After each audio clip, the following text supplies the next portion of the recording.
अगर भारत की लोकप्रियता देखी जाए तो सेकंड नंबर पर राहुल गांधी जी हैं। अगर मोदी जी नहीं होंगे तो राहुल गांधी लोकप्रिय नेता हैं। अच्छा, मोदी जी कहते हैं सबका साथ सबका विकास हुआ है हमारी सरकार में। सबका साथ विकास तो नहीं, लेकिन सबका साथ है। भाई महंगाई सबके बराबर है। ऐसा तो है धर्म का कार्ड बनाए रखे, हमको 200 का सिलेंडर देंगे, मुस्लिम को देंगे 1000 रुपये का, वो तो है नहीं। सबका साथ है लेकिन विकास नहीं है सबका। हमारा मुद्दा तो मेन है रोजगार। युवा है जो वो रोजगार की बात करेगा, वो अपने लिए बात करेगा, और ज़्यादातर शिक्षा की बात। और पढ़े लिखे लोग तो जानते हैं शिक्षा का कितना महत्व है आजकल जीवन में।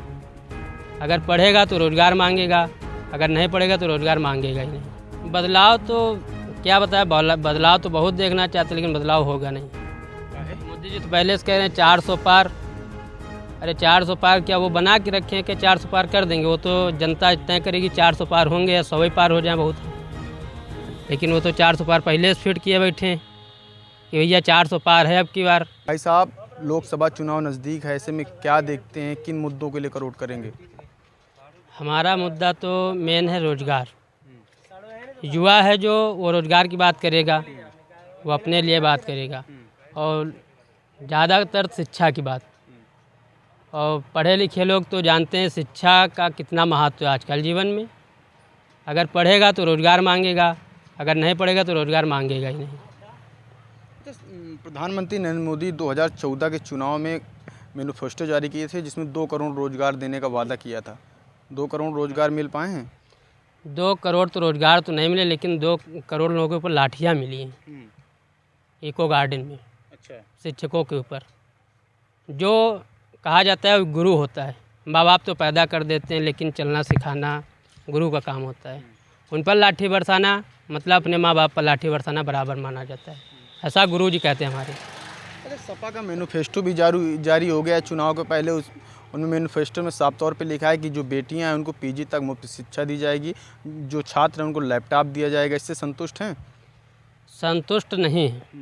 देखो ये चुनावी मुद्दे हैं, अगर चुनावी मुद्दे चुनाव से पहले नहीं किए जाएंगे तो वोट नहीं मिलता है।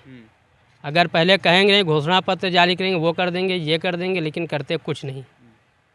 ये सब बहकावे की बातें हैं। अच्छा, प्रधानमंत्री का 10 साल का कार्यकाल पूरा हो गया है, अब युवा हैं, कुछ बदलाव देखना चाहेंगे? बदलाव तो क्या बताया, बदलाव तो बहुत देखना चाहते लेकिन बदलाव होगा नहीं। मोदी जी तो पहले से कह रहे हैं 400 पार। अरे 400 पार क्या वो बना के रखे हैं कि 400 पार कर देंगे? वो तो जनता तय करेगी 400 पार होंगे या 100 ही पार हो जाए बहुत है। लेकिन वो तो 400 पार पहले से फिट किए बैठे हैं कि भैया 400 पार है अब की बार। नहीं, किस चीज़ में फिट कर बैठे हैं वो? EVM। अच्छा। हाँ। अच्छा, जो चुनाव आयोग के आयुक्त थे उन्होंने कहा जहाँ विपक्ष जीत रहा है वहाँ कोई आरोप नहीं लगा रहा है, जहाँ हार रहा है वहाँ अच्छू नहीं। आरोप लगते हैं, आरोप प्रत्यारोप का यही काम है चुनाव का काम। लेकिन वो कहते हैं जहाँ विपक्ष जीतता है पूर्ण बहुमत से सरकार नहीं बन पाती। ऐसा उसमें कर दिया जाता है मशीनों में कि पूर्ण बहुमत से सरकार नहीं बनने दी जाएगी। कहीं 46 है तो कहीं 48 है, इतने अंतर से सरकारें बनाई जाती हैं।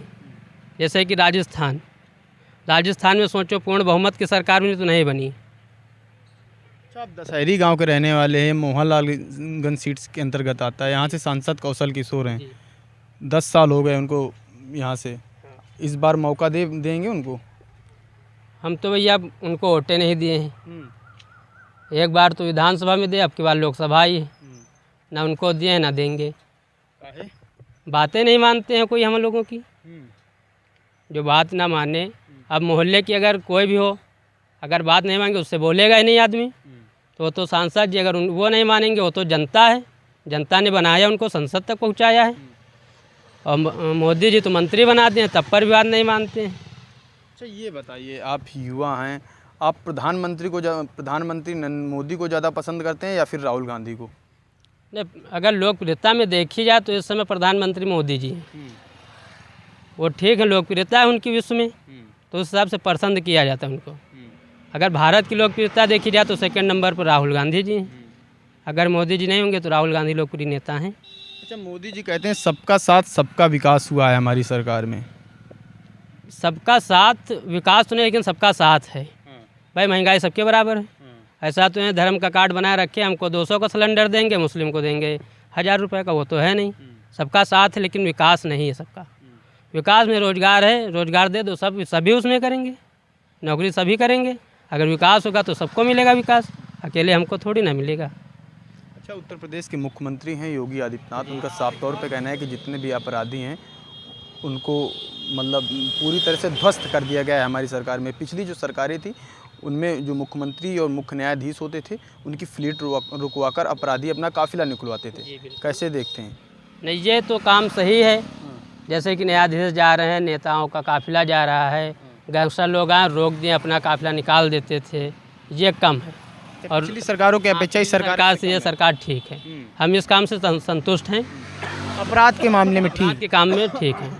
रोजगार के मामले में? रोजगार तो भैया वही फिर बात आ गई, रोजगार नहीं दे रहे हैं। और जो रोजगार अभी यूपी निकली थी वो तो पेपर ही लीक करवा दिए। हम लोग पेपर देने गए, पता लगा पेपर ही लीक है, 6 महीने बाद फिर उसकी होगी, देखो फिर पेपर लीक होगा तो काम ही खत्म। कहाँ सेंटर पड़ा था आपका? सेंटर में त्रिवेणी में गया था। अच्छा, लखनऊ का? हाँ। अच्छा, ये बताइए, आप दशहरी गांव के रहने वाले हैं, क्या यहाँ के क्या मुद्दे हैं आपके गांव के? दशहरी गांव के मुद्दे ये हैं, जैसे देश विदेश से लोग घूमने आते हैं, यहाँ स्टॉल वो रेस्टोरेंट वगैरह खुल जाए, हाँ तो उनको खाने पीने की सुविधा हो। अगर आता है तो भैया पूछते हैं यहाँ कोई खाने फास्ट फूड के कोई दुकान वगैरह, तो उसको बताया जाता है अंधे चौकी बताओ या तो दुबग्गा बताओ। दुबग्गे को वहीं पर अच्छे रेस्टोरेंट वगैरह हैं, इधर तो है नहीं, तो उनको दिक्कत होती है।